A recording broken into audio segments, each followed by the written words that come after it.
कहानी lyrics Hindi presented. गधा और शेर की खाल। डेढ़ होशियारी का फल बुरा ही होता है। एक गांव में एक धोबी था। उसके पास एक गधा और कुत्ता था। धोबी ने कुत्ते को घर की रखवाली के लिए रखा था और गधे पर कपड़े ढोया करता था। धोबी इन दोनों को समय पर खाना भी देता था। गधे को कुत्ते से जलन होती थी।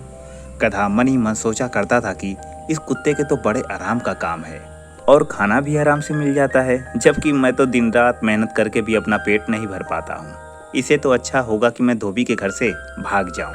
फालतू में इतनी मेहनत यहाँ करनी पड़ती है। ऐसा सोचकर किसी दिन गधा धोबी के घर से भाग गया। अब गधा रास्ते में जिस भी खेत में घुसता, वहाँ के रखवाले उसे मारने के लिए दौड़ाते हैं। किसी ने भी उसे खेत में चढ़ने के लिए घुसने नहीं दिया। गधे को रास्ते पर चलते हुए एक मरे हुए शेर की खाल मिल गई। गधे के दिमाग में एक आइडिया आया। उसने उस खाल को ओढ़ लिया और खेत की तरफ चल दिया। खेतों के रखवालों ने उसे शेर समझा और उससे डर कर भागने लगे। अब गधा मस्त होकर खेतों में चढ़ने लगा। गधा मन ही मन अपनी चालाकी पर बड़ा खुश हो रहा था। उसे बिना काम किए खाना मुफ्त में मिल रहा था। इस तरह कुछ दिनों में मोटा ताजा हो गया। एक दिन गधा किसी खेत पर चल रहा था। उससे कुछ ही दूरी पर किसी दूसरे गधे ने रेंगना शुरू किया और गधा भी अपनी जाति भाइयों को देखकर मस्ती में जोर जोर रेंगते हुए नाचने लगा। इससे उसके ऊपर की शेर की खाल कुछ खिसक गई। एक शेर से गधे की आवाज सुनकर ग्रामीणों को ताज्जुब हुआ, लेकिन गौर से देखने पर पता चला कि ये तो गधा है जिसने शेर की खाल ओढ़ रखी है। अब ग्रामीण लठ लेकर आए और गधा तो अपनी मस्ती में मस्त था, तो उसे ग्रामीणों के आने का पता भी नहीं चला। अब गधे की सुताई चालू हुई।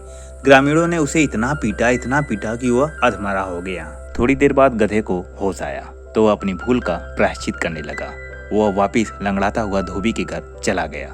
बाहर कुत्ता बैठा था। कुत्ते ने गधे की यह हालत देखकर पूछा, तुम्हारी यह हालत कैसे हुई?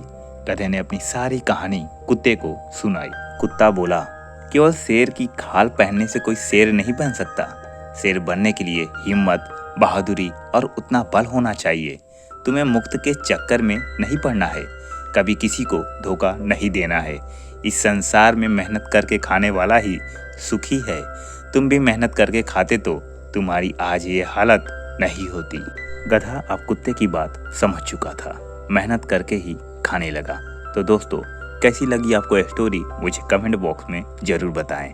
और ऐसी ही अच्छी स्टोरी सुनने के लिए मेरे चैनल कहानी लिरिक्स हिंदी को लाइक और सब्सक्राइब करना ना भूलें।